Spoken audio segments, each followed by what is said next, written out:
going on, everyone? Welcome back to episode 8 of Drop the Mitts Hockey Podcast. I am joined by my host, Mikey Sullivan, brought to you in part by Primetime Productions.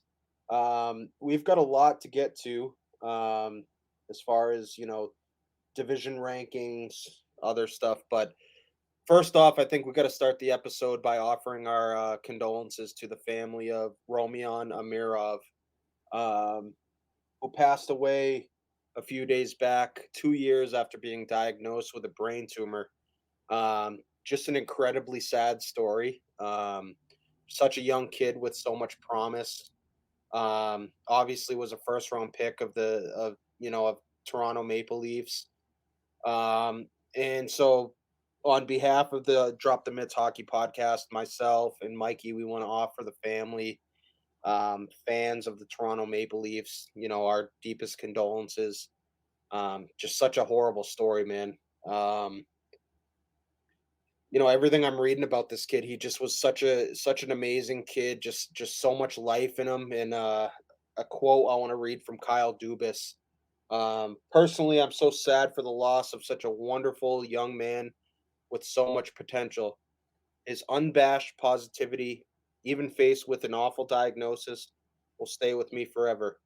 Rodion was such an amazing example of courage, and I am certain that his spirit has touched and will live on in everyone lucky enough to have known him.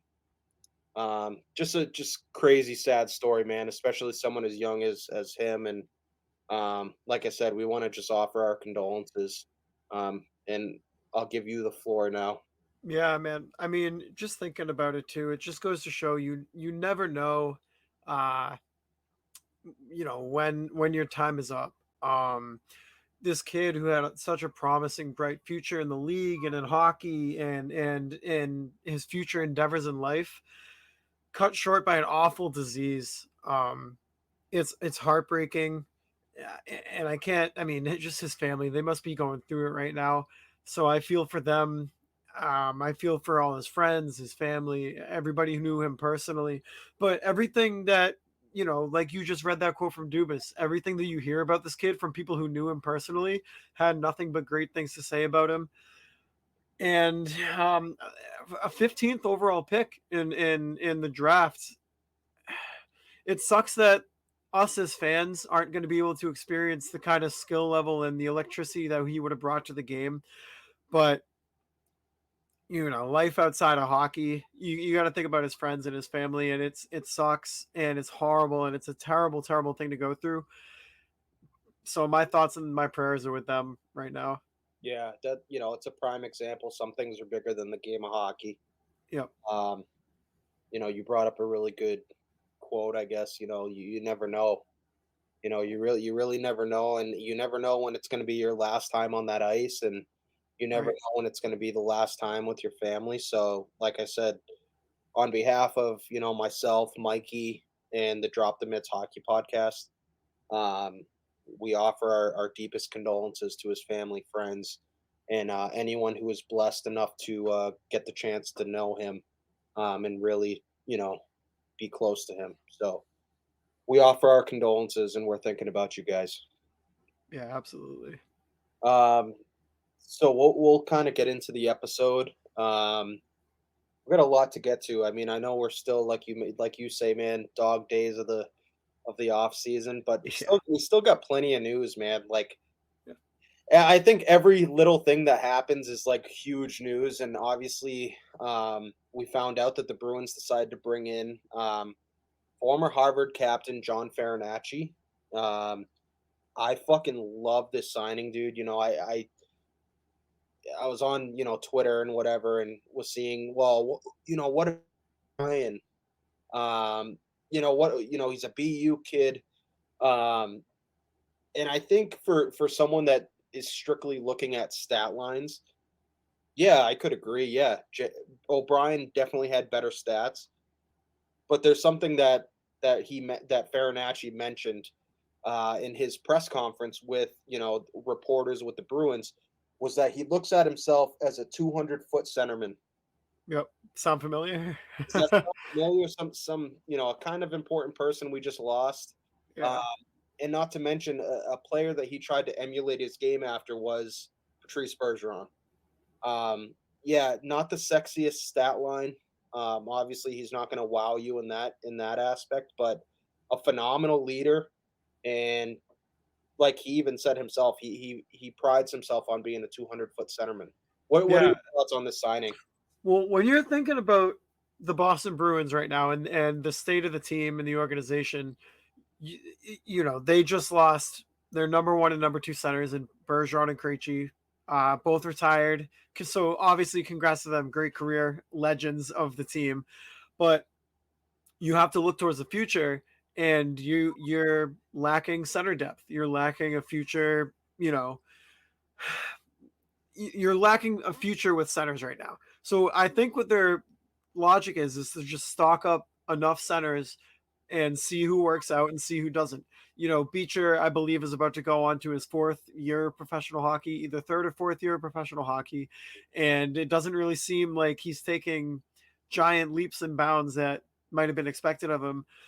Um, it's a great signing. Like you said, captain of Harvard, so he has that leadership. He mimics his game after Bergeron. Obviously, nobody's ever gonna be Bergeron, but to know that he'd been watching him and trying to play like him, like he said, you know, a 200-foot game. He's not just focused on offense. He's not just focused on defense. He's focused on being that neutral player who's good in both zones of the ice. And for the Bruins to just, I mean, take a stab at him, why not? Drafted by the Coyotes, I believe, in the third round. Coyotes never signed him, so he free agent coming out of college, sign him. Why not? Take a chance. I love it.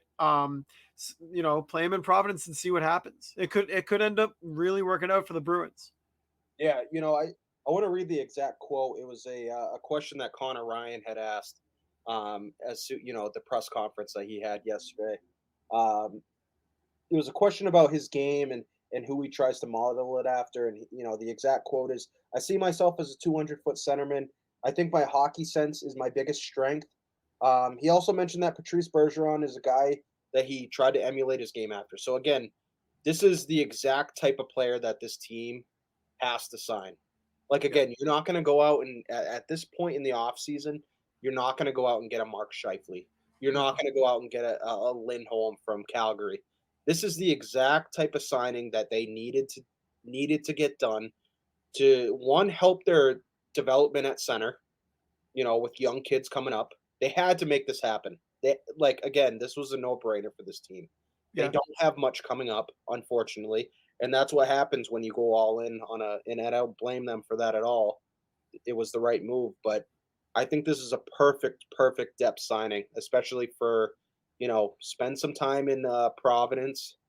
He's got that leadership ability, and who knows what he turns into. Like, yeah, again, I mentioned he doesn't have the sexiest stat line, but sometimes that's not what you need. I mean, the Right. leadership and his the way that he sees the game and the responsibility that he prides himself on in the defensive zone.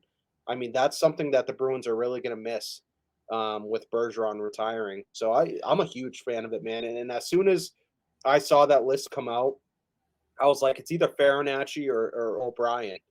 And as soon as I saw that his strengths were in the defensive zone, and that's what he prides himself on, I said, bring him in. Like again, Yep. that's exactly what we need. I love this signing, to be honest. Yeah, and honestly, as a Bruins fan myself too, bring in as many young centers as you can, because Yeah. that's you're set on the wing.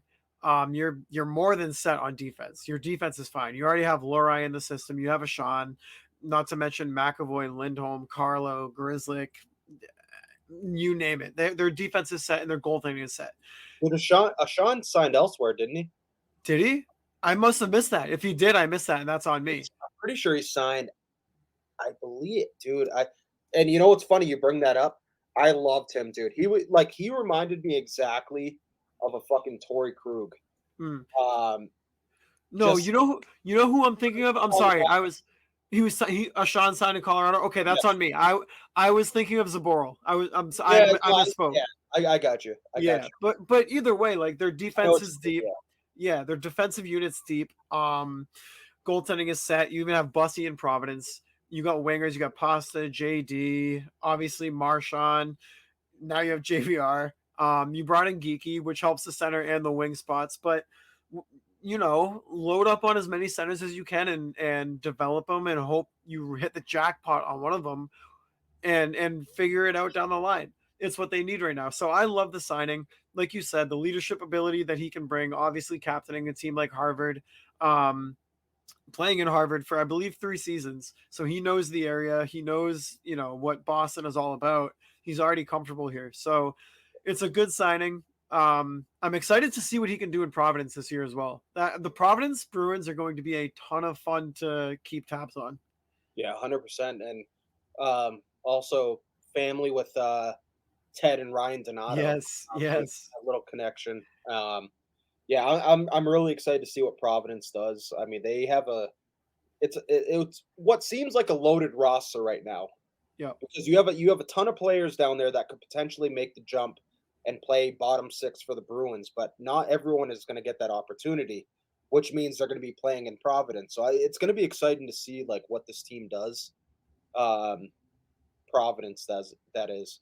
We've brought up on past podcasts that there are so many players that could make that next jump to a bottom 6 forward, fourth line. We bring up Merkulov, McLaughlin. I mean, Farinacci has to get thrown in at this point. He's a natural centerman. I mean, a natural fourth line center who is responsible in the defensive zone. I mean, who did we just lose that is phenomenal on the penalty kill and who was pretty damn good in the defensive zone? Thomas Nosek. Yep. So I mean, I wouldn't rule it out completely. I know he's just going to be a rookie this year, but everything I'm reading about the kid, he's got a lot of skill. Played for Teddy Donato at Harvard, and yeah, he was good, dude. He was a good player. I watched him for, I think I went to like 3 different games, saw him play. He was like notably good.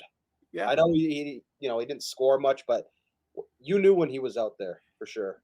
Yeah, Calder Trophy incoming for Farinacci. Just pencil it down right now. He's gonna get to fucking hoist something this year. But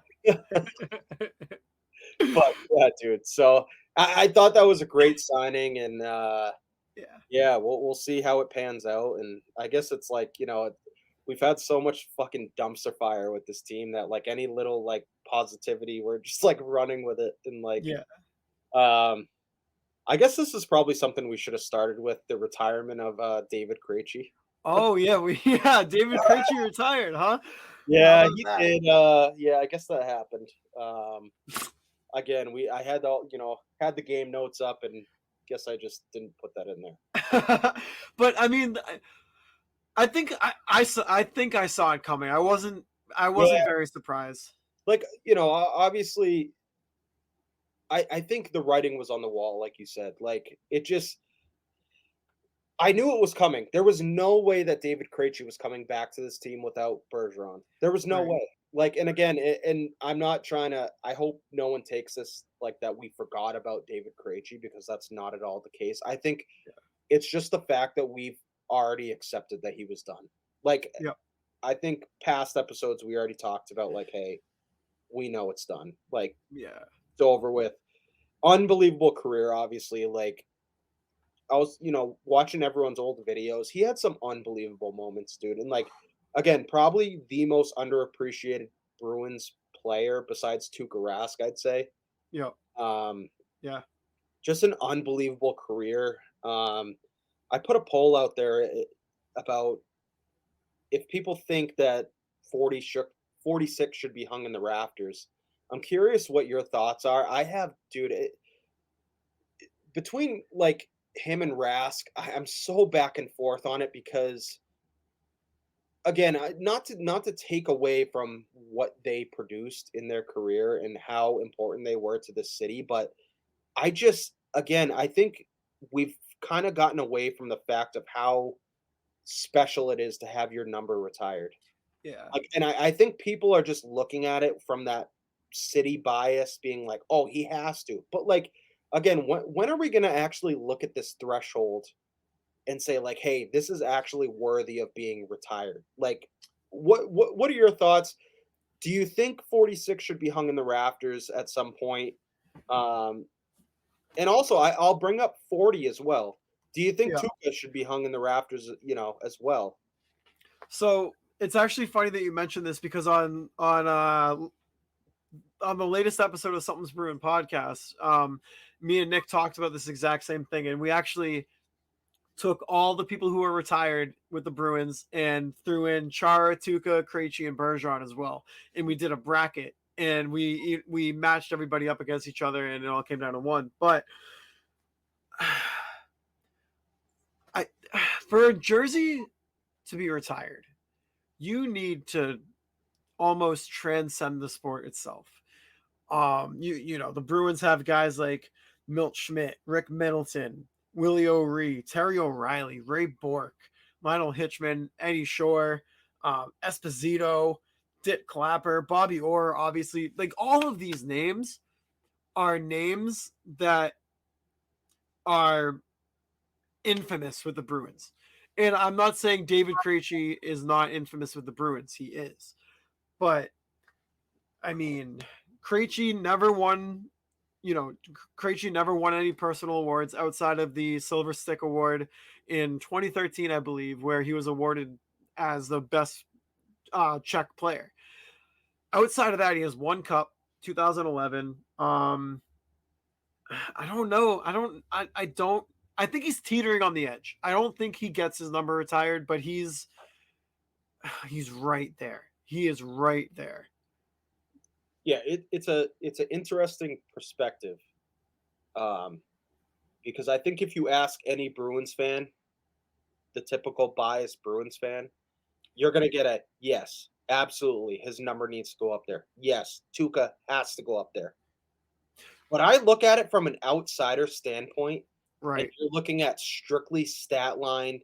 You're looking at strictly the Bruins have no goalies numbers retired. Here's the thing about Tuukka. And the argument against Tuukka has always been that he never won a cup, right?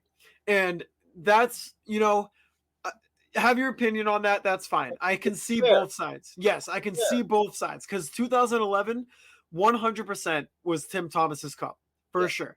But is Tuukka Rask's name on the cup? Yes. Did he help propel the Bruins throughout the regular season? Yes.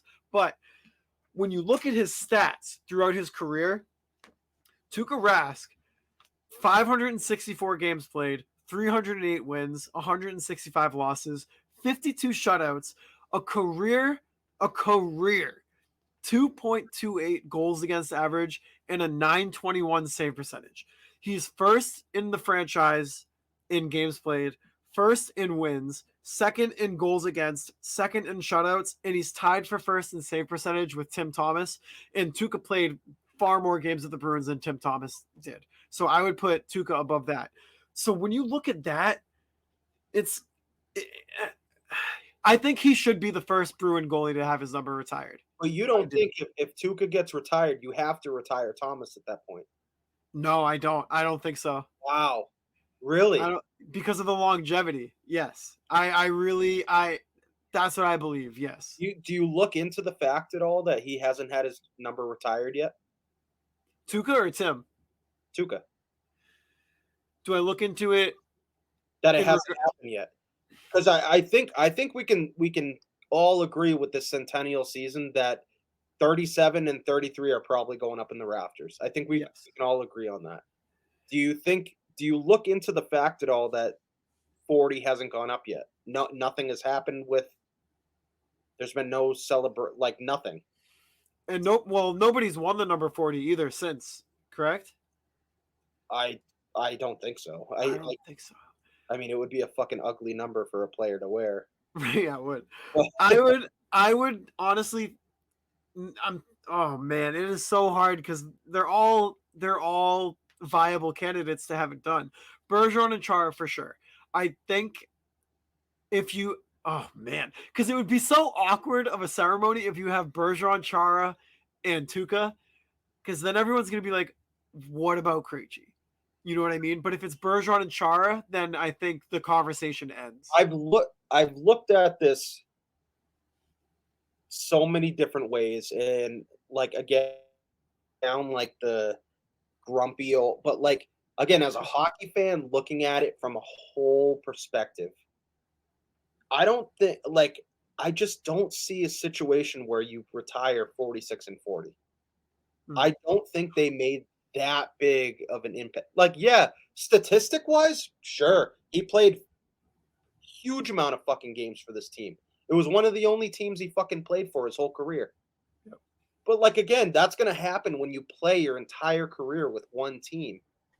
Like, yes, he was phenomenal in the regular season. Phenomenal.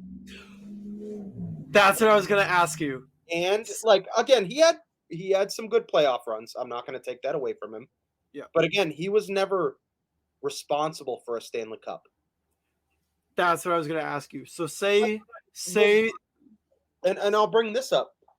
What is the only reason that Dustin Brown his number is retired? Because he brought LA a fucking Stanley Cup and he was Yes. pivotal in that role. Yes, Did he exactly. does he lead the LA Kings in all statistical categories? You don't play for regular season statistics. Mhm. With all due respect, who gives a fuck? You don't play for regular season statistics. You Bruins play, saw that last year. yeah, you play to win Stanley Cups. You play to win the game. Yep. Yep. Yep. That's a So quote okay, so let's say football coach that some meme I saw. let's say Tuca won in either 2013 or 2019. If he has one cup, Yes. is that he's Yeah. solidified Yes. for sure? Yes. With Okay. with the combination of his regular season statistics and bringing the team a Stanley Cup by himself, yes, he deserves to have his number. I think so. That's Like, fair. so what are we gonna just start raising fucking numbers for great regular season statistics? Who gives a fuck? I'm more on the side of what you're talking about right now. Because you can't just start throwing numbers up. Like Dude, you can't do that. that's a dangerous game to start playing because listen, Yes. say Austin Matthews, for example, like never wins a Stanley Cup, never gets past the second round, but he scores fucking 50 goals a year for like again, I'm not saying he didn't have an unbelievable career, but like at what point are you gonna make like you're losing It loses its how value. special it actually is to have your number raised to the rafters for a fucking Yes. franchise. Yes. Like again, It waters it down a little bit. And it it makes does, everybody else up there a little bit less special. like it just again like I don't know. I'm sure there's names that we're forgetting that like probably don't deserve to have their numbers retired, but like the way that I view it, the way that I view having your number retired, that's like the biggest besides getting inducted to the Hall of Fame, that's one of the biggest honors that you can get as a hockey player. Besides hoisting the Stanley Cup, besides getting nominated to the Hall of Fame, getting your number completely retired from a franchise, like I just again, at what point it's like it kind of has that feel of like everyone gets an award, right? Yeah. Everyone gets something. And it's like, okay, you had great regular season stats. That's all well and great, but you don't play for regular season stats. Right. You play for Stanley Cups. And you know what? If you couldn't get that done, that's something to be said. All right. So let me ask you this. If you had to pick between the two, Krejci or Tuca? Stats because Yep. listen, Krejci doesn't have the stats necessarily. He has that solidified cup though. He has the solidified cup, and he was an instrumental part to winning that cup. He in multiple years he led the playoffs in points, and again, he's not called playoff Krejci for nothing. Right. If I had, if That's I tough, dude. listen, if you're retiring, if you're a franchise and you're going to retire a player's number, they would have had to have a huge role in bringing your franchise a championship. Yep. Right? Do we agree there? I 100%. think 100%. like again, yeah, you can lead in every fucking statistic. Like that's great, but like I'm going Krejci. I might disagree with you, and I might go Tuca. I really might. Listen, But I don't know, dude. It is such a coin flip because listen, I don't disagree with you at all. yeah, No part of me disagrees with you. I know we'll probably catch some slack on this because I know there's some diehard Bruins fans out there. But Yeah. I'm trying to look at it from a non-biased a non-biased hockey fan perspective. Like if I'm on the outside looking in and all I see is great stats, and then what's the first thing we're gonna look at? Well, how many Stanley Cups? Right? Like, Yeah. yeah, he technically has a Stanley Cup, but he doesn't have that without Tim Thomas. He does. I Without know. Tim Thomas, he has 0. And if And if he has 0, we're not even having this conversation. also, in that 2011 season, the regular season, Tuukka went 11, 14, and 2, I think. So not the best. Listen, I think it's an argument worth having. I think it's It is for sure. you know what? If he gets his number retired, if the Bruins ultimately decide that he's worthy enough to have his number retired, I don't think anyone's gonna be like, "What the like?" Right. I just think you're going down a slippery slope when you start retiring all these numbers because again, you're gonna fucking run out of numbers. like like And again, especially it takes away from how special the honor is. Like if you look at the players across the league who have their numbers retired, those are like all-time greats. I'm sorry, but if you think a top 5 goaltenders of all time, is Tuca in your conversation? Like, yeah, for some people. I don't think of him. Yeah, if you're a Bruins fan, probably. Right. Right. But I think if you ask any hockey fan, I can name 5 that I'd rather have over fucking Tuca. I'm Name 'em. sorry. I'm not, and I Name 'em. and Name I'm 'em. not a, and I'm not a Patrick Waugh, Martin Brodeur, Dominic Hasek, uh, Henrik Lundqvist. You okay? All right. I'm going Hank. Okay. I'm going Fair. Hank. And give me. I'm missing someone. Belfour. No. All right. Who am I missing? Pekka. No. No way. Right? Yeah. No way. I'm talking Pecorine? See, so Tuca might be top 5, dude. Well, Carey Price. no. Okay. I'm just making sure. Top. Hold on. I'll give you some names. Ryan Miller? No. What about fucking Vasilevsky, dude?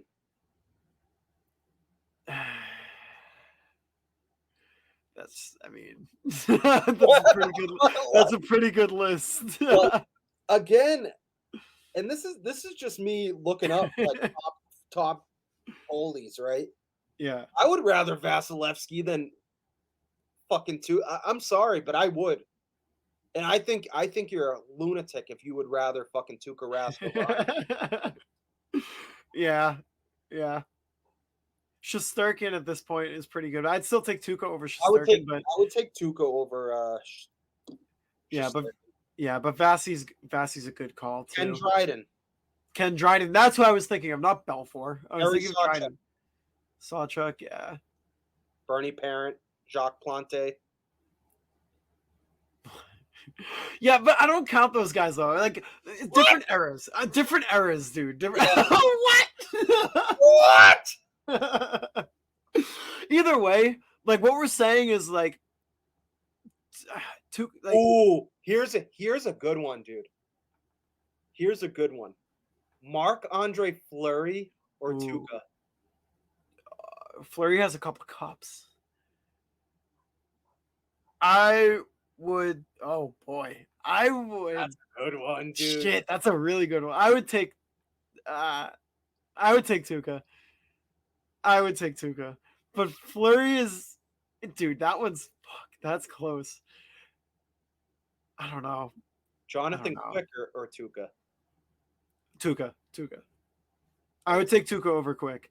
Fleury and Tuukka, I think, are like comparable. So similar. It's like you could go with either one. Yeah, but do you think Fleury's getting his number retired by Pittsburgh?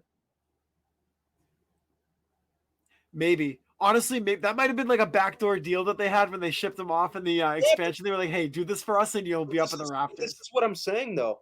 So if you're saying someone who's won multiple cups, who has all the records, if you're Yeah. saying debatable, maybe, dude, he has multiple cups with Pittsburgh. Like, Yeah. and you're Yeah. saying maybe.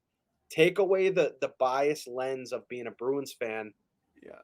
It's a lot closer than you think.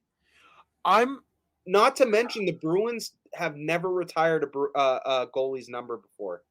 See, but that in my opinion, I think that plays into the favor of Tuca. Where they're like, we don't even have a goalie retired. Like this guy has been the best goalie statistically So, for the so team. this is what you're saying, pretty much. Yeah. Hypothetically, Okay.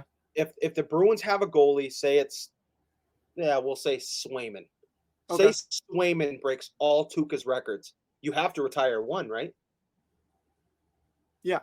Based If on are you saying with 40 being retired? 40 gets retired, right? 40 is hanging in the rafters. Jeremy Swayman now comes in, breaks all of Tuca's records. He has to get one retired, right? Has to. And then the next Because one, then otherwise it makes no sense that Tuca's retired. So I just think it's a dangerous slope that you're going down, being solely based on, well, he has the franchise records. You know what? That's true, especially with goalies too, because if they do just beat out the other guy's numbers, then you have to put them up. Like there's no choice. You have to. And that's the slope you're going down, though. Like the fact that, okay, if you're going to do this, it's not based on Stanley Cups. He has zero. Stanley Cups that he's responsible for, it's zero. He has 0 Stanley Cups as a starter. You can't argue that. He has 0. And like again, but that's my point. So now if you're going to retire 40, you're going solely based on individual statistics. Right? So every single time, and I don't know how often that's going to happen. None of us do. Right. But based on that logic, you have to retire that number every time someone passes in statistics. Based on that rationale, right? Yeah. But how often would a goalie like that come around? We don't know. Who knows? Yeah. None of us. Yeah, I mean, again, it's one of those. I can't say for sure. Like neither of us know. Like again, that's the slope you're going down. Yeah. Yeah. No, I think they have a tough decision to make, dude. And it's going to be an awkward conversation too. And I'm glad that neither of us have to have that conversation with them. If it's up to me, 37 for sure. I don't think anyone is fucking arguing that. 33 for sure has to, like, again, his leadership, everything, bringing that cup, the captain of that cup team. Like, I don't think anyone's arguing that one. I think with 40 and 46, it's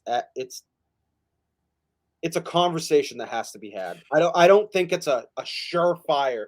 And honestly, with the poll that I put out there, it was very, very mixed. It was it was almost, I'd say, 50-50 from reading comments. Yeah. And I saw both sides. Like again, I'm not one of those that'll be like, well, that's a fucking mistake. Like I'm just being devil's advocate. Like, hey, if we do decide to put up these two numbers, this is what you're looking at for future threshold. The way that I think about it too, I try to envision somebody else wearing their number and thinking about how that would affect me as a fan and as somebody who watches it. Like if somebody in say 2 or 3 years has the number 46 on their back, I'm going to be like, ooh, like that just doesn't look right. But do you think that has anything? Do you think the fact that you grew up watching this player has anything to do with that? For sure. 100%. But I mean, this conversation is just so difficult because you know what it is? We're at 4 minutes and this is not at all what I thought this episode was going to be. And dude, we almost didn't even talk about Krejci. We almost forgot about it completely. But I love this kind of talk because again, not to take away from these guys' careers because both are incredible players. And obviously, I'll say straight up, I love both. I'm a fan of both players. Yeah. I'm not a Tuca hater. I'm not a Krejci hater. I solely look at it from an unbiased, because it's easy to get roped into that, right? It's easy to get roped into that Bruins fan bias being like, oh yeah, every single fucking player that plays for us has to like. I like to look at it from an unbiased lens and just say, hey, I think this is a conversation at least worth having. Yeah. I don't think with those two players it's a surefire number retired. Yeah. And the thing is about this conversation too is there's not a clear correct answer and there's not a clear wrong answer. Right. It's and that's why you can have this debate forever because you can see both sides and both sides are viable. Yeah. So, but you got to think too like I don't think the Bruins are going to retire four players from the same era. They're Right. going to go with the two who meant the most to the organization as a whole, the two guys who changed the culture from being a loser franchise, watching Ray Bourque come in and hoist the cup in Boston, winning it with another team. They changed the culture. They brought the winning back. They brought the respect back to Boston and what it meant to be a Bruin. And it's Bergeron and Chara at the end of the day, for sure. Yeah, no, I completely agree. And again, I want to reiterate that neither of us are Tuca haters, Right. Krejci haters. That's not at Love all him. what this conversation is, and that's just what this is a conversation. And I Right. think it's interesting to be able to see both sides and be able to. I'm not arguing for one or the other. Like I could fully see both sides happening, and there's rational explanations for both. You think they do? You think they do them on the same night? I think they do Bergeron and Chara on the same night, Oh, and that would be awesome. I think they'll do something special with Chara being the first captain to win the cup, right? Since those dark days of Bruins hockey, Yeah. and then Bergeron taking over as the captain. Yep. I think they'll do something special. I don't know exactly what it would be, but I think there's a lot of potential there to do something really cool. Oh yeah. Obviously, I think with Chara was the clear captain of that team, but I think Bergeron was like a 1A captain. Does that make Yeah. sense? Like, Yeah, yeah, they were co-captains. yeah, like Char wore the C, but Bergeron was, a 1A to that role. So Yeah. I could definitely see them doing something cool. There's a lot of potential there, and especially with it being the centennial season, I could see them doing something cool. But I couldn't agree with you more. Like, they're not gonna fucking retire like 4 numbers. Like, what is this? Right. They're not going to do You know that. what? You know Yeah. what? If we're like 3-4 years down the road, right, and we haven't had anything close to Tuca, like numbers wise, like say, I'm not even gonna bring up like Swayman or all. Like again, no one comes close to those numbers. Then yeah, I think it's fair. Yeah. But Yeah, like you know what? You do that down the line. You don't do that now. yeah, You do Bergeron and Chara now I because think those are everybody knows yeah, I, they're I think those are two just clear cut like numbers that have to go up. No one can wear those again. yeah. And then Right. you know what? Right. If we're talking 3, 4, 5 years down the road and nothing's happened, the Bruins are back in kind of the dark days of, a rebuild and whatever the fuck it may be, then yeah, okay, we'll have that conversation. But to immediately retire 40 and 46, I just don't agree with, to be Yeah. honest. There we go. Look, there we go. Yeah. Do Bergeron and Chara now. Wait for Tuca and Krejci and I see think what happens. I think that's fair. I think Yeah. that's perfectly fair. Yep. Um, you know, before we fucking talk another half hour about this shit, we probably could, to be honest. Oh, easily. We're gonna get into our Central Division predictions, and this one was one of the easier ones that we did. Yep. Not really towards the bottom of the standings, but I mean the top was pretty self-explanatory. Do you want to start this one off, Mikey? Sure. It's kind of similar in a couple ways to how it mapped out this season, but in first I have Dallas. I think they're gonna have a better year than Colorado. I think they're gonna have a better year than Winnipeg. I think Ottinger's gonna have an unbelievable season. Obviously, they got studs in Robertson. Robertson is a fucking superstar. He is so good.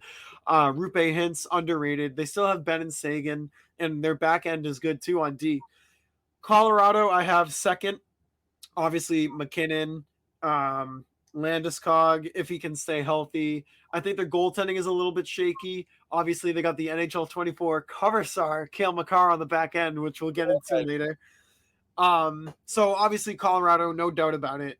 Top 3 finish for sure. I have them in second. Number 3, I have Minnesota. Number 4, I have Winnipeg. Number 5, I've got Nashville.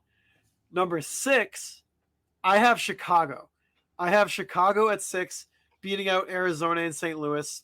7, I have Arizona. 8, I have St. Louis. I think St. Louis is going to be an abysmal team this year. Yeah. No, I completely agree. And actually, our rankings are pretty similar. Mm-hmm. My number 1 team, I got Colorado. Just, dude, Colorado's Colorado. I mean, they're an absolute powerhouse. You mentioned NHL 24 cover guy, Cale Makar. I think he's going to have a huge bounce back year.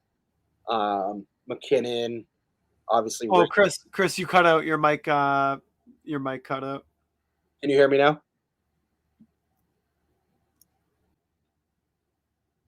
My number 2 team, I have the Dallas Stars. Yeah, dude, I'm really excited about this team. Rupe Hintz, you mentioned Jason Robertson, dude. He's so sick. So sick. So good. Our buddy, our friend of the show, Logan Stankoven. I think he's gonna crack that lineup for sure. Wyatt Johnston. The list goes on and on. After I've got Winnipeg. Ooh. Yeah, I got Winnipeg. Oh no. Sorry. No, I got Minnesota. Oh, okay. Yeah, no, sorry. I skipped that one. I've got, yeah, dude, I love Minnesota's team. I love what they've built there. Obviously, Kaprizov is a stud. Matt Boldy, very underrated player in my mind. I think they're a really good team. What they're building there is they're not quite there yet to call them a cup contender, but they're well on their way. They've got a rookie coming up, Marco Rossi, who I think is going to be very good this year. Sick. So good. Great poise. Mm-hmm. Great poise. 99 poise. 99. That's a rookie. Yeah. Then after that, I've got Winnipeg. I like Winnipeg. I know they're kind of in a weird spot right now. They just dealt Dubois. If we start seeing them shit the bed, I think we could see them as sellers towards the deadline. Obviously, Mark Scheifele's name has been brought up in trade talks. Again, like I said, if we get closer to the deadline and they're not necessarily in the conversation to be to get a playoff spot, I could see them being sellers. Again, still a great roster. Mentioned, Cole Perfetti, Kyle Connor, Josh Morrissey is a phenomenal defenseman who I think is really underrated. So underrated. He had a great year last year. They still have Connor Hellebuck too. Yeah, I mean, Morrissey was in the Norris conversation. So yeah, and honestly, probably could have won it, to be honest. Yeah. I mean, he doesn't put up necessarily the offensive numbers that a lot of these guys put up, but he is such a solid defenseman. Yeah. He's really solid as a defensive defenseman, but he still puts up pretty good numbers. After Winnipeg, I have Nashville. Yeah. Again, I love UC Saros. I don't think he necessarily has the help that a star goalie should have. I love Roman Josi, obviously, but I still think that they're a better team than a lot of these teams in this division. I've got Chicago as the next best team. Here we go. Yeah, I just honestly, dude, this team, what Davidson has done. Yeah, and they're not there yet. They're obviously on paper they're a fucking dumpster fire, and you look at their 4 lines and you go, "There's no fucking way." But Davidson has a plan, dude. Like this, He's brought in a lot of like veteran talent that I really I don't hate their roster. Like obviously you draft Bedard number 1 overall. Like that's a franchise fucking player. That could completely turn around the franchise. You look at a player like McDavid, what he means to Edmonton and what he meant when he got drafted. I could see the same exact thing happening in Chicago with Bedard. Yep. And then not to mention they also drafted Oliver Moore, who was my one of my favorite Americans drafted. Yeah. And he went way lower than I thought he would. And I think it might have been the steal of the draft, to be honest. Kid is just so talented. What I got after that is St. Louis. Um, I mean, St. Louis is St. Louis, man. I hate to say it, I can't see them being worse than Arizona. That's like, fair. That's fair. like again, I love the fact that Logan Cooley is going to be playing for Arizona. You mentioned, Dylan Genther's on that team. I think he's fucking nasty, dude. He's a player that kind of flies under the radar, with all these young kids coming up, but they're not there yet. But give them a few years, Arizona could be back. I mean, Yeah. I love Logan Cooley. I mean, he was dominant at Minnesota, but I don't think it's enough to get them out of the worst position in their division. Yeah. I think they've been kicked so many times and they're already down. I wanted to give them a little bit of hope. But but the other thing is too, like I look at St. Louis's roster and I'm like, oh my god, like this is disastrous. You know who's a guy on St. Louis that I kind of want to bring up that I don't think gets enough attention is Braden Shen. Yep. I love Braden Shen, dude. I don't know what it is. I think it's just the fact that he's so gritty and just such a good leader. He can put the puck in the net. He's a guy I would love to see the Bruins get. I don't think it'll ever happen, but I just think he is like your prototypical Bruin, dude. Like I think he'd be a fan favorite here. For sure. And you look at it, dude. If St. Louis is completely out of the running and Bruins are kind of a borderline playoff team at that point, why not, dude? You know what I mean? Like I don't know. I don't know if I'm out of pocket saying that, but like I think it would be at least worth looking at. I don't know his contract situation, but I just think the way that he plays the game, he'd be a fan favorite here in Boston. And he's like the prototypical playoff player too. Yeah, Like you were saying, gritty, like in your face hockey. He yeah. might not put up like astronomical numbers in the regular season, but we talked about that for a half an hour in that last conversation. Like it's not all about regular season numbers. Like, what can you do for us when the game gets harder? Yeah, and you know what, that you don't really need him to do that though. I mean, if you're committed to putting Pavel Zacha as your 1C, why not slide a Braden Shen as your 2C and let Coyle go back to where he's comfortable at 3C? Yeah. I mean, it's you're not necessarily paying the price of a 1C, but you're getting, a very solid 2C, I think. I mean, he's going to be a 1C for St. Louis for sure. I mean, yeah, you and I would be a 1C there. Yeah. But yeah, I look at St. Louis. I really like Robert Thomas. I think he's a really special player. Another one that kind of flies under the radar. Yeah. We'll see. I mean, this division was pretty easy towards the top. I think it was the bottom that was hard. Yeah, the bottom and the middle hard, and like again, you have all these teams like in rebuild mode. Like this upcoming draft is just as loaded as this year. So I don't know. You have 3 teams towards the bottom that could definitely compete for that number 1 pick. Between Celebrini and Yzerman, but who knows? I mean, who knows? I even Nashville could. We don't know what Nashville is going to be. Right. Nashville is such a wild card. Like, who knows what their season is going to be like? Yeah, and obviously they moved Duchesne. Like, who knows? We don't really know what direction they're taking. I don't think they know. No, I don't think so either. But I think this was one of the easier divisions. This was obviously the last division that we had to predict. I think this was one of the easier ones that we got to do. Yeah, I agree. I think it's the worst division in hockey. between St. Louis, Arizona, Chicago, and Nashville. I mean, that's half the division that could fall in the top 10 picks of the draft this year. Yeah. So Yeah, not an elite division by any means. no. So yeah, dude. Other big news this week. NHL 24. Yes. I am so fucking amped, dude. Dude, it looks good. I already pre-ordered. I did too. It looks good. Psycho. Yeah, we're nuts. Yeah, dude, it looks unbelievable. Like, the new mechanics with the hitting. I know Al Pacino is going to be all over that. He's going to be sending people to the fucking nosebleeds. And like, again, just everything, dude. The reverse, it just looks phenomenal. Yeah, I mean, like they really took the negativity that users had towards NHL 23 and like really made an effort to like improve the gameplay. I think it's been just mainly negative negative what am I looking for? Negative like thoughts. Jesus Christ.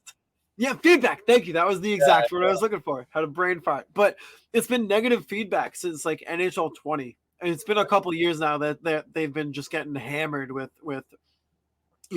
from all the fans. And I think that they took the time this year and they really took the input of everybody who plays the game into consideration finally.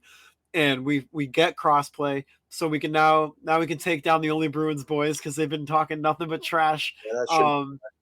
Yeah, it shouldn't be. I told them nice, easy 4-game sweep. Maybe we'll give them one, gentleman's sweep. Yeah. But we got crossplay now. Obviously, there's a new user goalie interface too, which makes it so much better, I think, because when you played a user goalie in that game, you would score like 8 or 9 goals a game. It was so frustrating to be a goalie, but they fixed that up a little bit, so we'll see how that goes. I think there's over 50 new save animations from goalies. There's goalie fatigue. There's a pressure system in the offensive and defensive zone. Like you mentioned, new hit animations. You can break the glass. You can send players into the boards. There's a new passing interface too. I'm excited. It's going to be a ton of fun. And the cover athlete, Cale Makar. I love it. I wanted to ask you about that. Do you think they got it right here with Cale? I'm gonna be honest with you. I kind of wanted to see them do something similar to what they did with 2023, where they had Sarah Nurse and Zegras on. And I wanted something like, don't get me wrong, Cale Makar on the cover is great, and I love it. The action shot is sick. But if they could have added like Hillary Knight and Matt Tkachuk, like that would have been a sick cover. Or if you had the Tkachuk brothers, like that would have been insane too. Yeah, I was scrolling through TikTok, and I was watching Mike Bartner. I don't know if you follow him. He makes awesome ranking like animations and everything. Like ranks like cover athletes and ranks like positions and ranks like, and he kind of brought it up to the fact where you didn't have Cale Makar on the cover his Norris year. Right. He had a significant down year this year. And all of a sudden you're going to like put him back on. Like, I don't disagree with the decision. Like, obviously he's one of the top defensemen. Just the timing of it kind of didn't really make sense. Like, I think a player like Jack Hughes would have made sense, like more sense. Like Jack Hughes would have been sick. Matt Tkachuk, even Pasta, dude. Like, I don't know. The timing of it just seemed a little weird. Like, obviously, again, I don't disagree with the decision. I think Cale was more than deserving of being the cover athlete. I think the timing of it just seems in past years it's been like players who have had like significantly like very good years. Yeah. What was I going to say? With Matt Tkachuk would have made a lot of sense. He was the face of the NHL for the entire playoff run. Yeah. Like for 2 or 3 months, Matt Tkachuk was everywhere. He was on NBA TNT broadcast with Shaq and Charles Barkley, and they were talking like that would have made a lot of sense in terms of marketing. Is Tkachuk one of the better? Like, well, let me backtrack. Is Tkachuk one of the best players skill wise in the NHL? Probably not. Is Makar? Yes, but I mean, I like the Makar cover. You're right. It is a little bit weird timing wise, but I think they did a phenomenal job with the artwork. Again, yes, it looks. I'm more of a fan of like the action cover. I liked last year the kind of like the out of uniform. I thought it was a cool concept. yeah, Me personally, I rather the like action game shot, if that yeah, makes sense. yeah. I would too. I would too. Makes sense. It makes better sense for the game covers. Like, I'm happy overall with it. I think it's going to be a phenomenal game. I'm so fucking excited for it. Yeah, dude, I'm pumped up. I can't wait to. There's gonna be so many hours spent sitting on my ass in my room just playing this game. Yeah, you and I are going to be counting down the minutes until that thing's released, and then we're going to be on there. Like I already know, firing up a dynasty. Oh my god, immediately. Yeah. Immediately. I'm just looking for poise. That's all I care about is poise. Yeah. All I care about. Speaking of poise, we're gonna be live tonight. This episode will be dropping after, but we'll mention it anyways. Yeah. Every Thursday, the Something Bruin podcast, joined by myself, Nick Tedisco, and Connor. Is it Walker? Yep, Connor Walker. Yeah, so much fun. If you guys have the opportunity to join us, like to just watch, it's just such a clown show. Like, yeah. Again, we just all cry laughing the entire time. So we usually, what time are we going to be streaming? We usually start at 8:00. So 8:00 sharp, we'll go on EASHL. We'll start streaming, and then yeah, you just got to join. You can hop in the chat, just talk shit, and crack up with us. So. Yeah. So we got that, and then also our YouTube is now up and fully running. At Drop Mitts Hockey. We've got every single episode posted up on there, starting with the inaugural episode, the Billy Jaffe episode, Zach Benson, Mark McLaughlin, got all those guys on there. So if you have the chance, subscribe to our YouTube channel at Drop Mitts Hockey. Going to be starting to post some shorts on there, some clips from our favorite clips from these interviews, because we've got some good ones coming up, man. And we have a good one coming on this yeah, episode. And so this past or this most recent interview, Mike Hardman, local kid, just so funny, man. Like today was one of the most fun interviews that I've done. Just the stories this kid had, it just so humble. So funny, man. Like I just was kind of thrown off by just like how down to earth this kid was, and just it's so funny. So he's got a really funny story with about one of his first NHL shifts with Keith Yandel, and it had me in tears laughing. So it's something you guys don't want to miss. So again, subscribe to our YouTube channel at Drop Mitts Hockey. You can follow myself at Drop Mitts Hockey, and then my buddy at Mike Sullivan, and at Bruins something for that's your Twitter, right? Yep. Yeah. So give them a follow. We're in partnership with Primetime Productions, so go ahead and give any of our friends over at Primetime a follow. Got some awesome podcasts that we're all kind of rooting for, and yeah, just happy to be a part of the team, and thanks, guys. Hey, let's get into this interview, dude. I actually, when this one was recorded, I was working, so I've heard you talk all about it. And so I can't wait to listen to it. I got a little sneak preview on some of the stories, but I can't wait to hear the rest of it, dude. So yeah, and he's a name that probably here locally you probably heard of. Obviously, he's a BC kid. Played on a line with Matt Boldy and Alex Newhook. Decent players. Yeah, they're okay, I guess. Yeah. I don't know how their poise is, but well, Hardman has the highest poise. So yeah, Hardman, yeah. He just so funny, man, and it was just a really I guess refreshing interview. Just tons of fun, laughing the whole time. So without further ado, here is Mike Hardman. Thanks, guys.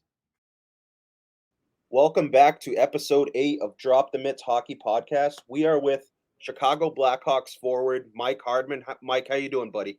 Good. How are you? I'm doing good, man. Can't thank you enough for coming on. And yeah, how's the off season going? What have you been up to? And how's it been going?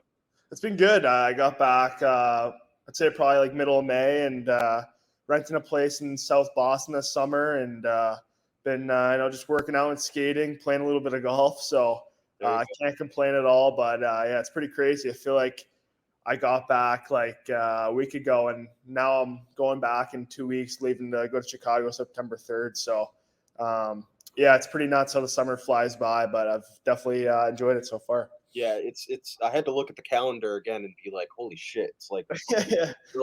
middle of August already. Yeah. What's your off season routine look like? As far as like on ice work, work like in the gym. What's Yeah. So basically, I usually like to take like a week to 2 weeks off of just no hockey, no working out when the season's over. And this summer I took just a week off, where I just didn't really do anything. Just got home, kind of hung out with buddies, saw family and friends. And then after a week, I just was working out. And then I'd say probably like right around like middle of June to end of June, I started skating. And no, I mean probably not like skating like a ton at that time of the summer, because it's still pretty early. But once I start working out, it's like 5 times a week. I've been working out with Dan and Thomas Boothby in Hingham, Mass. They're the Northeastern hockey strength coach. I've been working out with those two guys for probably, I think it's been like 8 summers. I think being a Hanover guy, the gym's pretty close to where I grew up. So just been working out with them, and they've done a great job for my career. And yeah, so for skating wise, I think there's so many guys in the Boston area, that spend the off season here. So it's so easy, for a pro to kind of find skates. And, I've been skating over at BU. A lot of pro guys have been skating over there. I actually just got home from the skate. There's a ton of NHL guys there. So it's nice to kind of compete against other guys around the league, and just to get ready for camp. Yeah, so you've been skating in that 3-on-3 tournament there as well. Uh-huh. I went a few weeks back, and I was texting you about how crazy it is, how skilled those guys are. Playing. You especially, just how big you guys are, and then being able to have that much skill with that, a smaller amount of ice. Yeah, it's the competition, dude.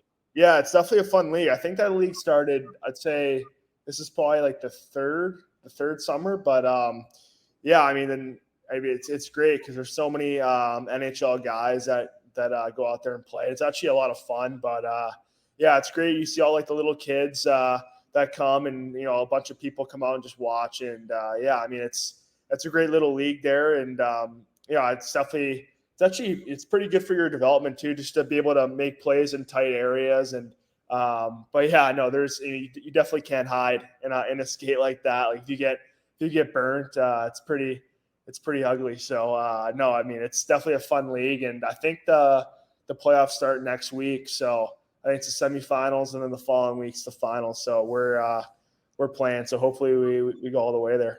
Yeah, how's your squad looking for the playoffs? We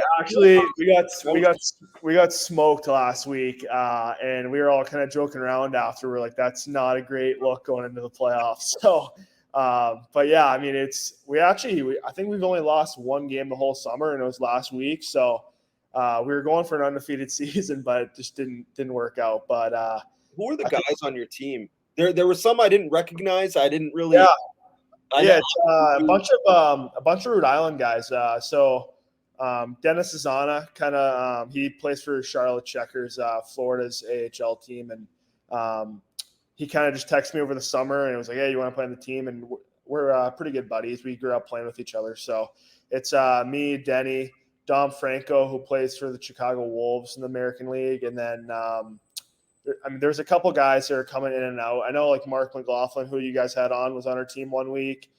Johnny Beecher, who's obviously a Bruins first rounder, was on our team one week. So, yeah, I mean, there's a couple Rhode Island guys that have been kind of switching in and out, but it's pretty crazy. I feel like everyone wants to play in that league, so it's not hard to find guys. So. Yeah, it's so like once I saw that roster, I mean, I didn't know anything about it. I know it's been a couple years in the running, Yeah. been going on, and I looked at the roster. I was like, holy shit! Like the amount of just how skilled all you guys are, just how loaded those rosters are. It was unbelievable hockey to watch. Yeah, no, it's a lot of fun. Like I was saying before, I mean, it's just I mean, and you're playing against all your buddies. You know, we were like most guys are working out together or skating together. So I know it's pretty fun, and definitely have some bragging rights on the table for this championship coming up. Yeah, man. Do you hang out with any of those guys, golf with them at all, or? Yeah, no, for sure. I mean, obviously I played hockey at BC with Mark. Actually, like Mark's like one of my best friends. Literally, I grew up playing with Mark since we were probably, I don't know, 8 or 9 years old. And I definitely wanted to bring this up in the show because I know you had him on before, but it's pretty crazy. Looking back on it, like I know when he signed with the Bruins, like we were talking, and it feels like yesterday we were playing in these summer hockey tournaments together, and we were like literally 9, 10 years old, and now we were playing at BC together, and now we signed pro, and hopefully I haven't played against him pro yet, so hopefully we play against each other next year. But no, I mean it's just pretty crazy playing against these guys, and but yeah, I mean like in that league, I think it's like Newhook's played. He's one of my good buddies too. I didn't really know Beecher that well before the summer, but he's living in Boston, so I've been hanging out with him a good amount. But yeah, I mean everyone. I mean we're either working out, skating, or you're playing golf with your buddies. So I mean it's just, I mean those guys, like most of like my Hanover buddies, they're working 9 to 5 jobs, so it's pretty tough to kind of ask a guy to like play golf at 1 p.m. when he's working like on a weekday. So you're usually playing golf and hanging out with hockey guys like during the week, and then on the weekends you're hanging out with your hometown buddies, whatever. But I mean that's why I think Boston's a great city to live in the summer, because there's so many hockey guys that are kind of training around here. Yeah, I think that's awesome that like you and Mark obviously grew up together and kind of have known each other so long. Obviously, you guys took different routes with Cushing and Winchton in school. Did you guys ever get to play against each other like in high school? Like when you were against each other. So Mark did 3 years at Cushing. I did 2 years at Winchton. I went in to Winch as a junior, and he went to Cushing, I think, as a sophomore. So I played against Mark twice in high school, and I remember my junior year they beat us by 1 goal. It was a really good game, and then my senior year we tied. We went to overtime, but no one scored, so it resulted in a tie. But yeah, it was those were great games because obviously Cushing was our rival. So basically both schools are at the game, so it's like a sold out rink, and I think for like a prep school game to be sold out, it's pretty insane. And it was a really special 2 games to plan. But yeah, he was at Cushing for 3 years, and then I actually played against him in the USHL as well.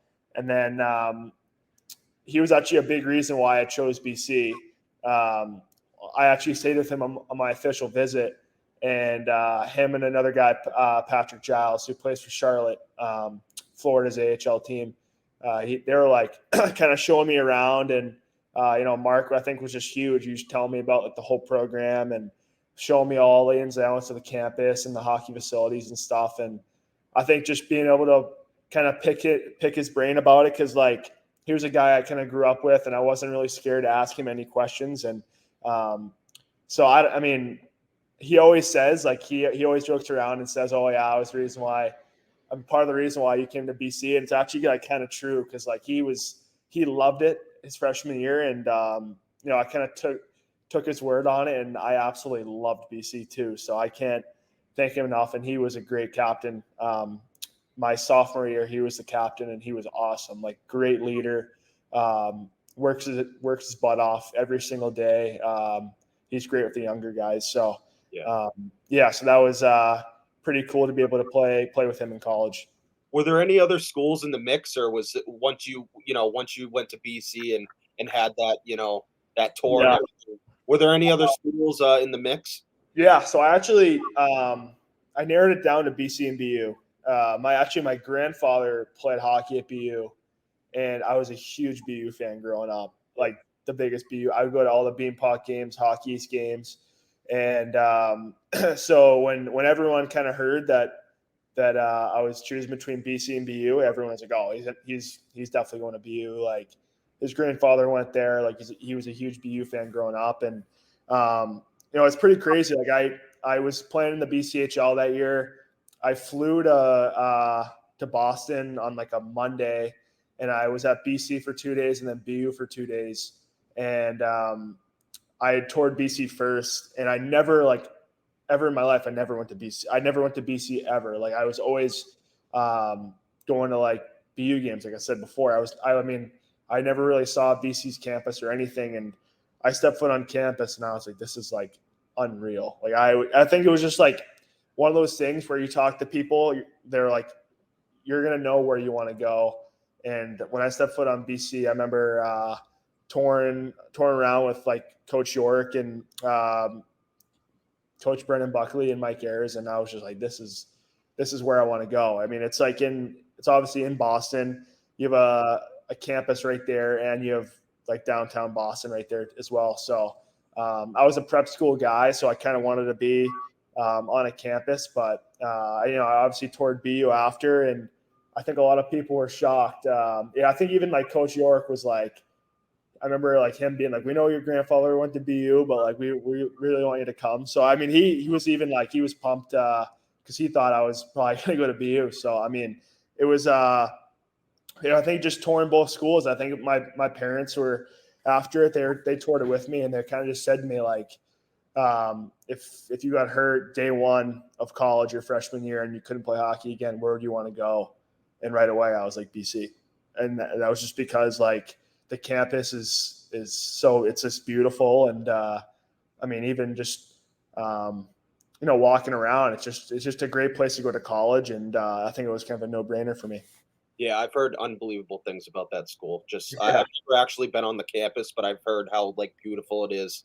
And just So you brought up Coach York. What was it like playing for that legend, dude? Like everyone that I've talked to just has like unbelievable to about him. Yeah. You mentioned, we had Mark on, and he had nothing but awesome things to say about him.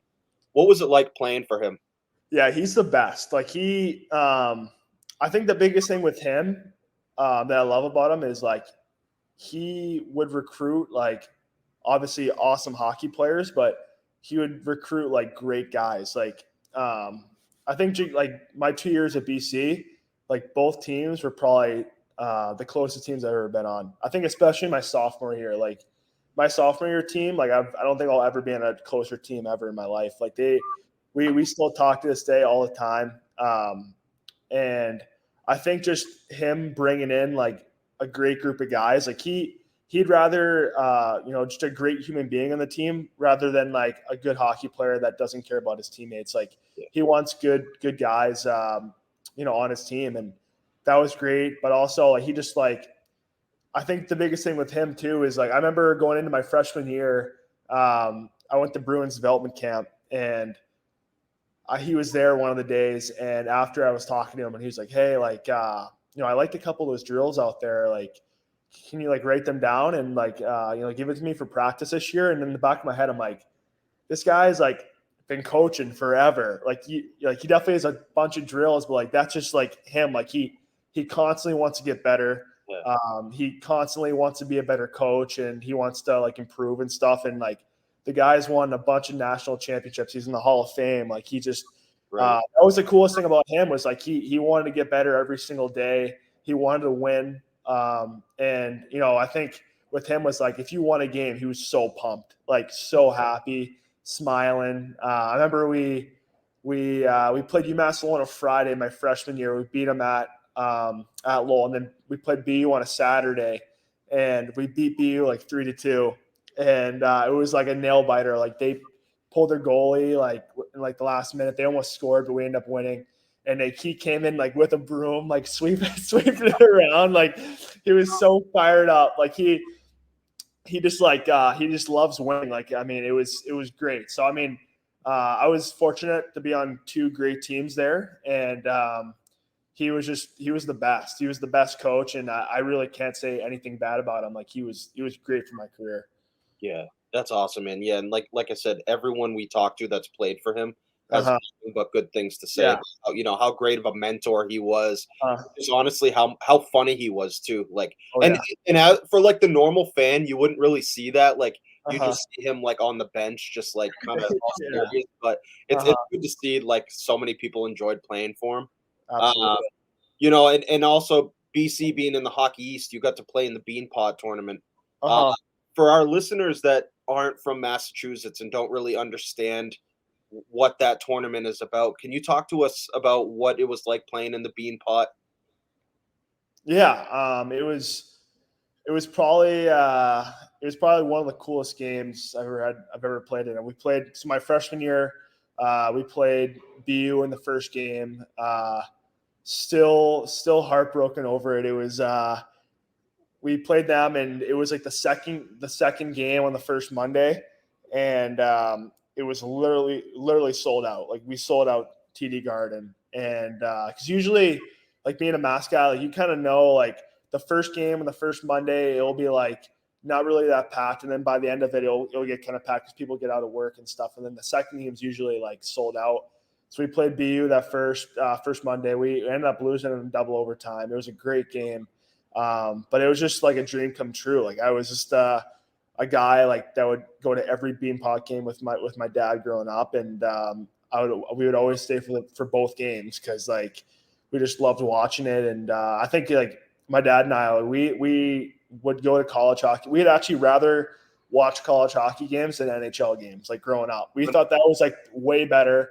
We'd go to every like BU game like every Friday night, and we watch at Aganis. It was like we just thought it was like better hockey. It was kind of funny looking back on it now, but it was. But yeah, playing in the Beanpot that year, it was obviously it was tough not winning, but like looking back on it, it was just like a great experience. And then the second Monday we played Harvard. I think we beat them like 7-1 or something.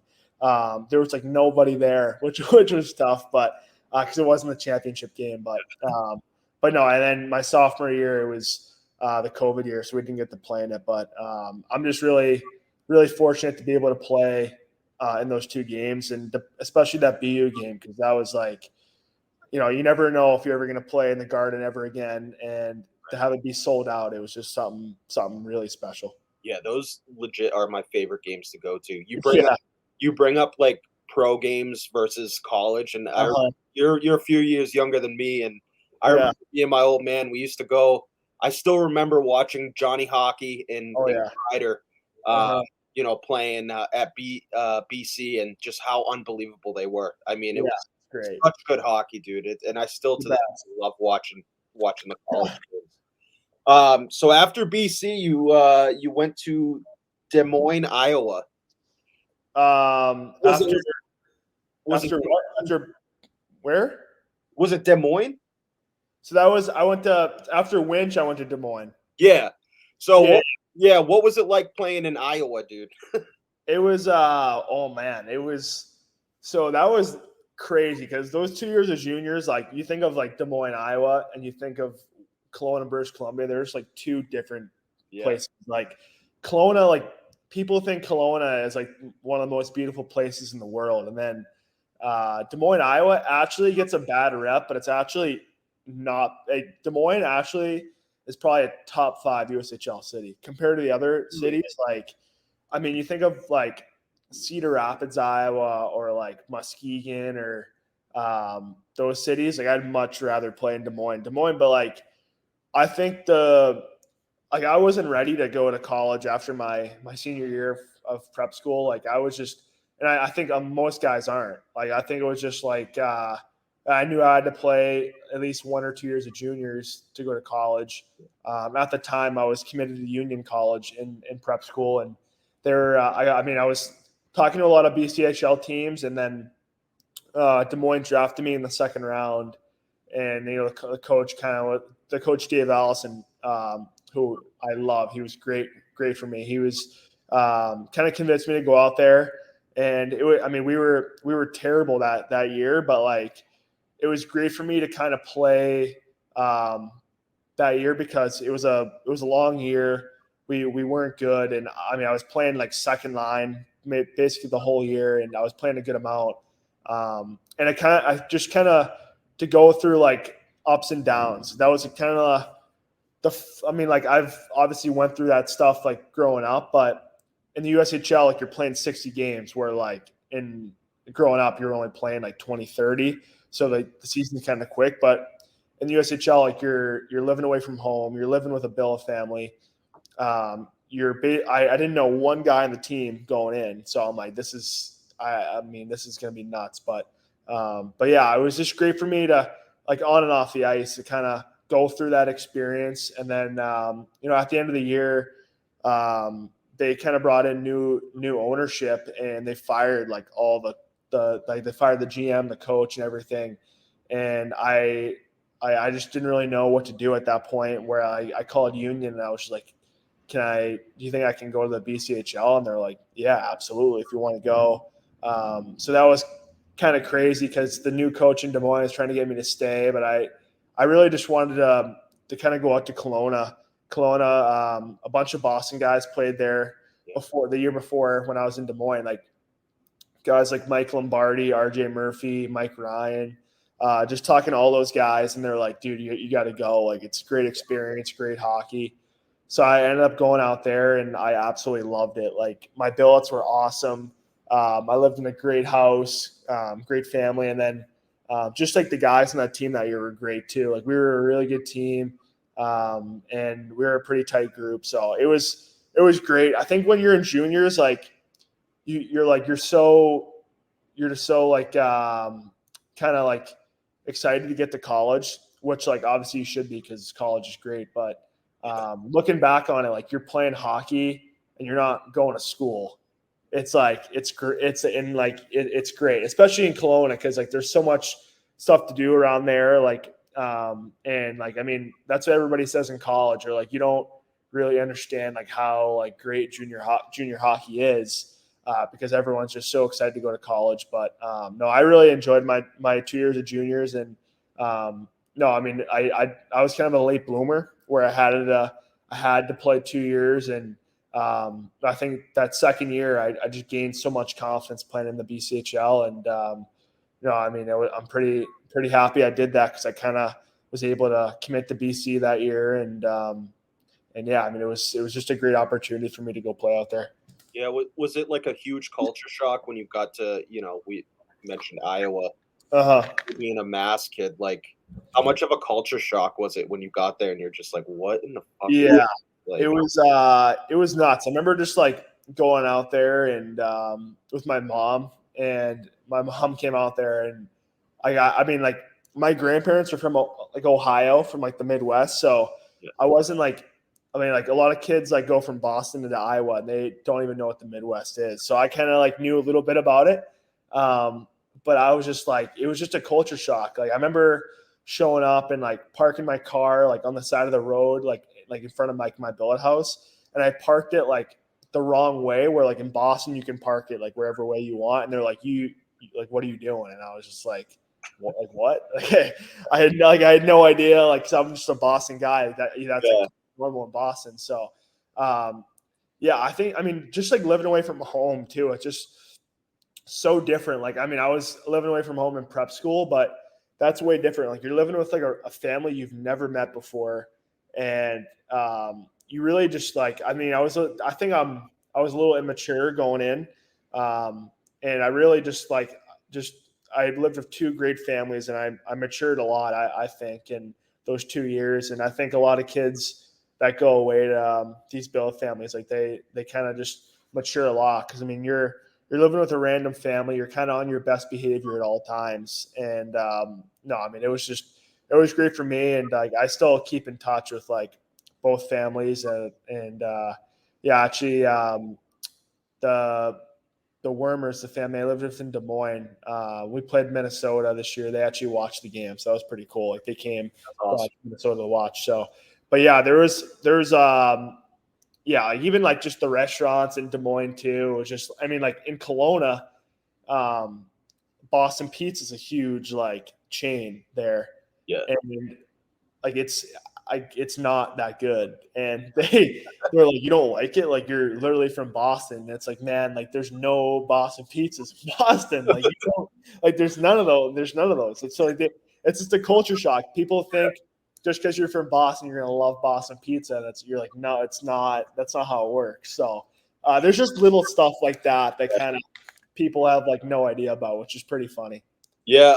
So after your BC, I messed up the year when you went. Yeah, all good. That up. Obviously you signed with Chicago. Mm-hmm. What was that process like as a free agent? Yeah. Were there any other teams in the mix? And then what about Chicago? Like, really, like, intrigued you? Mm-hmm. What about that city did you like so much? Yeah, it was a hard decision because like I said, like I loved BC, and to this day it was probably the hardest decision I ever made in my life. It was just you grew up like dreaming about playing in the Bean Pod and all these games at BC, and then you have a couple of teams calling you, and they're willing to give you NHL games after your season's over at BC. So that was pretty crazy, but I think it really came. There was a good amount of teams that were in the mix, but me and my agent Jerry Buckley and my family kind of sat down and we kind of narrowed it down. But we narrowed it down to Chicago and Pittsburgh. I think just looking at Pittsburgh, like they love free agent guys. You look at like guys like Connor Sheary and guys like Drew O'Connor, and they bring in so many free agent guys from college, and like those guys like play. Like they really don't care if you're a first rounder or a free agent, like the best players play. But Chicago was kind of like, since my freshman year, they were always kind of like in the mix. Like they wanted me to go to their development camp after my freshman year.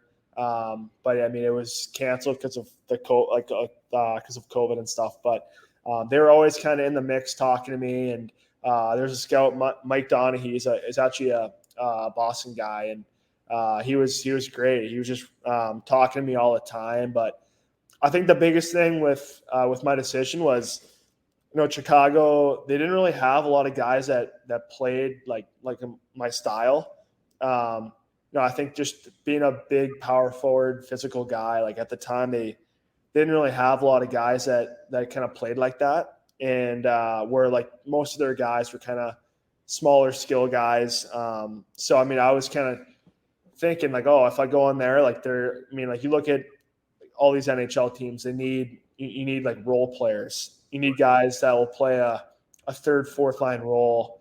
And, I was kind of saying to myself, like, I think, there's not a lot of guys that play like my style in Chicago. So that's kind of how I narrowed it down to them. And it was pretty cool. Like I got to sign the contract like in the house I grew up in Hanover, and I had a bunch of, family and friends there. And then literally that night I drove to Chicago with my dad because of like the whole COVID thing. I couldn't fly because if you fly, you have to sit out like 14 days.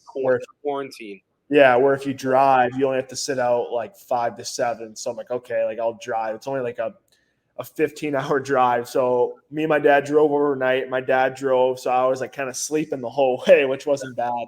And then we got to Chicago, and my dad actually flew out that morning. And that was pretty tough, though, because I was like sitting in a hotel room for, I think it was 6 days by myself. And anyone that knows me, that's not up my alley at all. Like I love being around people at all times, and I can never really be by myself. So that was brutal. But I remember just going to practice and like meeting all the guys. It was crazy meeting guys like Patrick Kane and Alex DeBrincat, all those guys. It was nuts. And but yeah, no, it was definitely a whirlwind. Those 2 weeks were pretty crazy. Yeah, that was actually one of my next questions. Like, what was it like? Like, what was going through your mind when you're meeting guys like Kane, like DeBrincat, like Taves? Like, what's going through your mind? Like, are you starstruck? Like, oh yeah, big time. I was starstruck that whole time. I was there. Like, I was there for probably a month.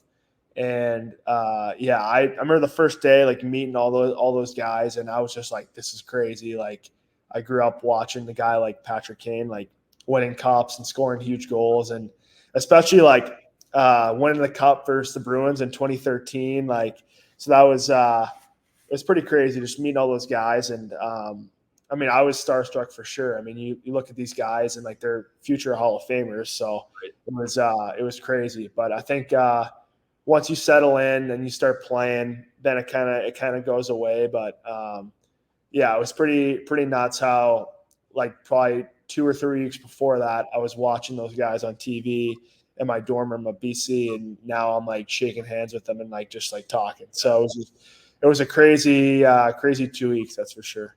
Yeah. So speaking of Kaner, talk to us about your first goal, man, because I was watching it today. Yeah. The play came off the boards, and then you finish it off. Take us through what you remember about that goal, and yeah, like did you kind of black out at that point? Like, what was that?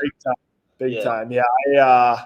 So we were that was like so I played in the last 8 games of the season, and so like I think my first couple games we had obviously 12 forwards, and then we were going on the Carolina road trip, and like a couple guys, I think it was like 2 guys got hurt. Like one of the guys got hurt in practice, and then another guy got hurt in the game. He got like a concussion or whatever. So we only had like 11 healthy forwards. So me and a kid who's still in the organization, Mackenzie and Whistle, were like on the 4th line. And like we were like just kind of guys would come like in and out in our line. So it was usually like a guy like Kaner or like another guy, whatever. And I remember it was like my second shift it might have been my second or third shift of the first period. And I remember just getting on the ice, whatever. And I literally just hopped on, and I remember just seeing Twisty like kind of just fly through the right side of the ice with the puck. And I'm like, in my mind, I'm like, okay, I'm just going to go to the net, see what happens. And it was literally a gift. Like he had a great play, pass off pad, literally just came right to my stick, and I banged it in. And I had no idea that Kaner like passed it to Twisty. Yeah. And so I think it was the coolest part is just like he's the first guy like came to me after I scored. So that was the coolest thing. But I remember like after the game, my phone was pretty crazy. Like a bunch of my buddies were texting me and stuff, and they're like, Kaner assisted in your first goal. And I was like, wait, actually, I had no idea, to be honest. So, I mean, that was like the kind of the funny part about it, but literally like I still kind of like black out thinking about it. Cause I'm still kind of like starstruck, like a little bit. Like I think, a lot of people are, cause he grew up like going to all these NHL games, and you finally score one. It's just kind of a dream come true. So, that was really, really special. Yeah, dude. And I was watching it over again, and Kaner he freaking flew down the ice as soon as he was like one of the first ones up to you. I was like, that's unbelievable. And everything you hear about him, he's just an unbelievable guy. Just everyone has awesome things to say about him. What when he left to go to New York, what was the vibe like around the city? Like, obviously he's a Chicago legend, always will be. Like, what was that like for like teammates and then fans of the city? Yeah, I think the Chicago organization right now, it's pretty open that we're going through a little bit of a rebuild, and it was obviously like you look at all like you go on Twitter at that time, and everyone was kind of talking about it. So I don't think a lot of people were surprised about it when he went to New York, but I think he had the right to do whatever he wanted. Like people in Chicago like love the guy to death. He brought 3 Stanley Cups to Chicago.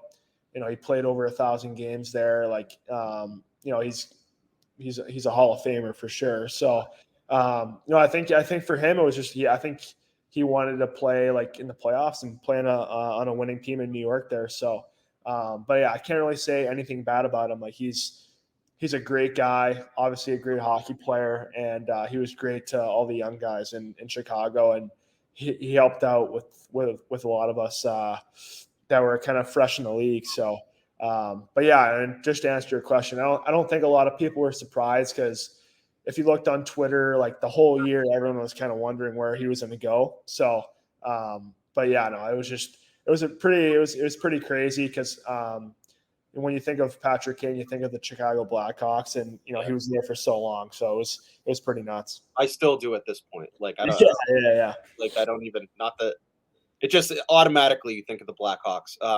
You mentioned Chicago's going through a little bit of a rebuild. Uh-huh. What are your expectations for this upcoming season? Like, what are some areas of your game specifically that you've been really focusing on? And what are some games or some areas in your game that you think you really thrive on? Yeah, I mean, I think the biggest thing like coming up is just like confidence. Like when you get to the NHL, like I mean, you go from the American League to the NHL, and it's like I mean, in my opinion, I think it's night and day. I think in the NHL, like you can't really have the puck in your stick for that long. Like the defenders are too good. You kind of have to like kind of have a play in your head before you get it. But I think for me, I think it's more trying to hold on to the puck a little bit more. So I think this summer, I mean, playing against other NHL guys has been huge for me because you're playing against other NHL guys. So you're working on your skills against them. And, and if you make a nice play, you're like, okay, I can actually do this. Like where I don't have to just chip it in every time and go chase it. So I think that, and then I think just as a bigger guy, just like always working on my skating.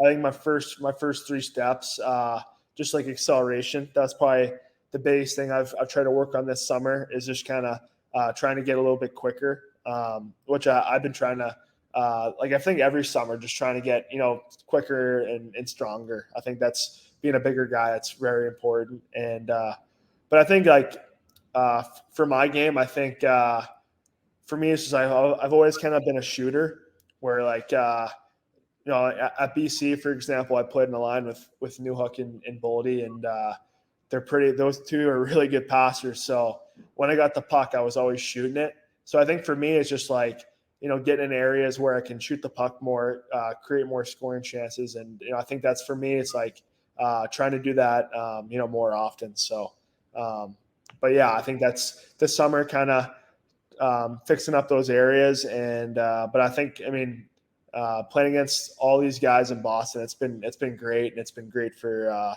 my confidence as well. Yeah, that 3-on-3 tournament that we talked about earlier is just I can't even imagine like how everyone out there is unbelievably skilled, and you guys have to know where the puck is going like before you can get it. It's you mentioned guys like Charlie Coyle out there. You're out there. Like it was unbelievable to watch how fast you guys are, and you know exactly what you're going to do with the puck before you even get it. Yeah, I think that's like a good example of it too. Like, and when you're in tight areas, like on that small sheet of fair, like you have to make a play, and like you're in like you can't really skate like to a bigger area because it's such a small ice out. It's such a small sheet out there. So I think playing in that is like it's actually a very good tool to use to kind of get better in those little areas. So, but yeah, I kind of got a funny story about because I said chipping the puck in.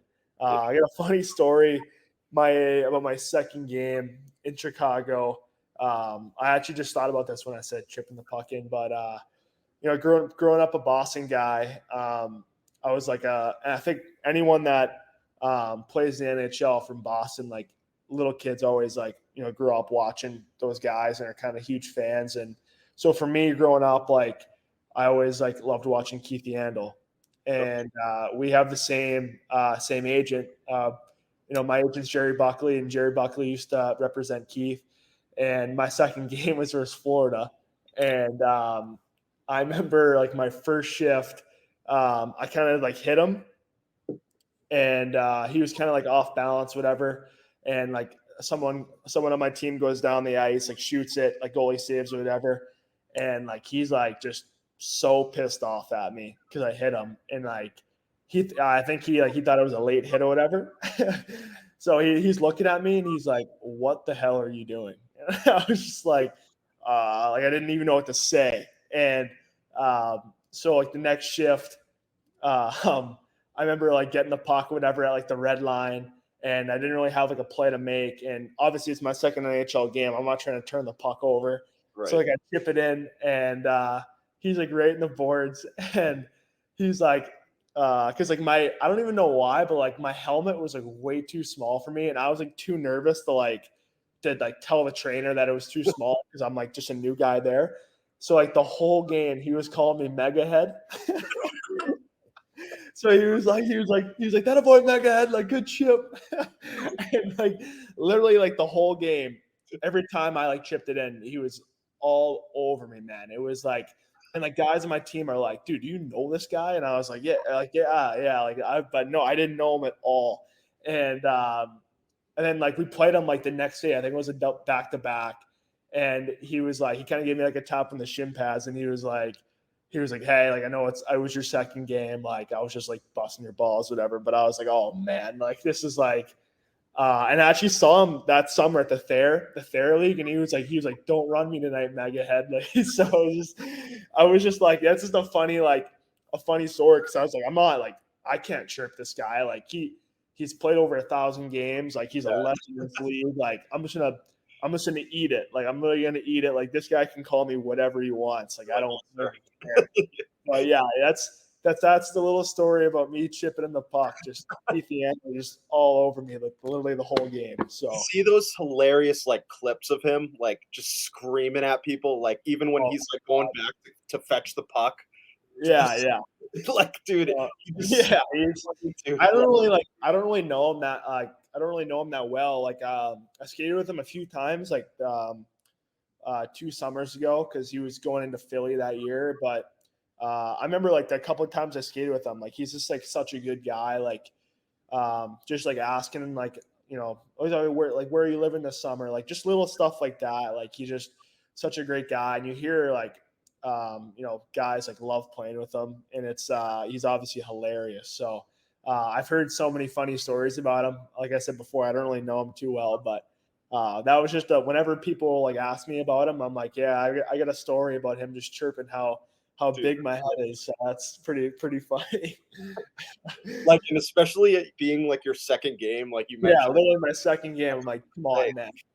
Like, I guess literally a Boston guy. Like, give me a break here. Like, I guess I'm mega head now. Like, literally. So I remember like after the game, like texting Buck and like my agent Jerry Buckley, and he was dying laughing. He was like, get used to it, buddy. Like he's like, if you play versus that guy, you're gonna get ripped. So yeah, that was pretty funny. That's so fucking funny, dude. So kind of bringing back up the Chicago Blackhawks. Mm-hmm. They draft a guy, Connor Bedard. They bring in a bunch of veterans, obviously from Boston, Halsey, Foligno. Have you been able to talk to any of those guys yet? No, so I actually haven't been in Chicago since May. But I'm actually, so like I said before, I'm going pretty early. I'm going September 3rd, so like in like 2 weeks. But just talking to guys that like were at Chicago's development camp, they've said nothing but great things about Bedard. Like just saying how hard he works, and how he's a really humble guy. So that's obviously great to hear from a first overall pick. Like you want guys that are humble and like work really hard. So that was awesome to hear. But just talking to guys like that played in Boston, talking to guys like Mark and those guys, like they say like Hall and Foligno are just tremendous guys. Great human beings, obviously great players. So yeah, I mean it'll be pretty cool to play with those guys, because besides, I mean, Chicago is my number one team, but my number 2 is Boston, being a Boston guy. So just watching them play for the Bruins, so many times, it'll be cool to kind of share the ice with them. Yeah, that's awesome, man. And I got one last question for you. Yeah. What are your thoughts on the Chicago deep dish pizza? I hear so many mixed reviews, and I've never gotten to like actually experience it myself. Yeah. I know from a dude that's living in Chicago. Like I gotta know. So my honest opinion, like I love pizza. My number one my number one pizza, I have like two, honestly. So 1A would be Pizzeria Regina in the North End. That's my number one. And my 1B is Pino's Pizza, Cleveland Circle, right near BC. Yep. Really like unbelievable. So those are like my two go-tos.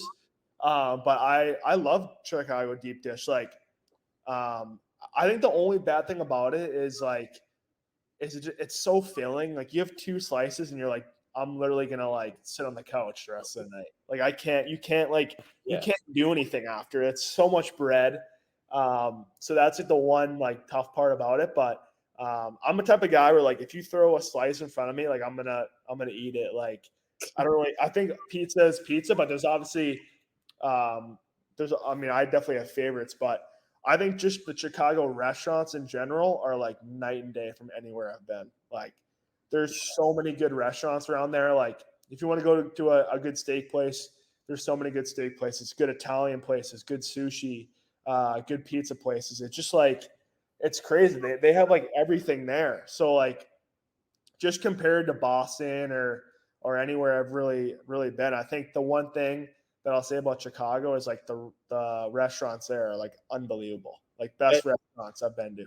It's funny you bring that up because a lot of like the Chicklets episodes when they have guys on and they talk about like, oh, what are your favorite cities that you? Yeah, everyone says Chicago. I feel like New York, Chicago, and then fucking whatever else. And I think just because people like talking to guys that like play in the league that don't play in Chicago, I think they just say like, I mean, if you go to like New York, like that's obviously a great city to go to because there's so much stuff to do. But like in Chicago, there's great restaurants and you're not going to like the same restaurant every time you're there. Like you can just kind of switch it up and go to different spots. So I think that's pretty cool for guys like that are in Chicago, like on the road. Yeah, for sure, man. Well, we're almost at 50 minutes. So listen, man, I can't thank you enough for for coming on, taking time out of your day. I also want to give a huge shout out to Benny and Greg Thomas, for they're awesome. Greg's my guy. Benny and Greg are my guys. unbelievable. Greg was my coach from 10 years old till 20. So Benny was my teammate for all those years too. So they're great. I still talk to them all the time. So pretty funny that you guys are good buddies. Yeah, I was a senior when he was a freshman, and we were on the same line, and I kind of just went out there and took up space and hit whoever hit him. So yeah, that was about it. He did all the he was the one who put the puck in the net always. But and can't thank you enough for coming on. And no worries. Best of luck this year. I know you're going to tear it up in Chicago, and hopefully, if you whenever you come back to Boston, man, we'll have to link up. Absolutely, yeah. I appreciate you having me on, and I'll definitely be following along with the new show. Awesome, man. Thank you so much. Take care. You too.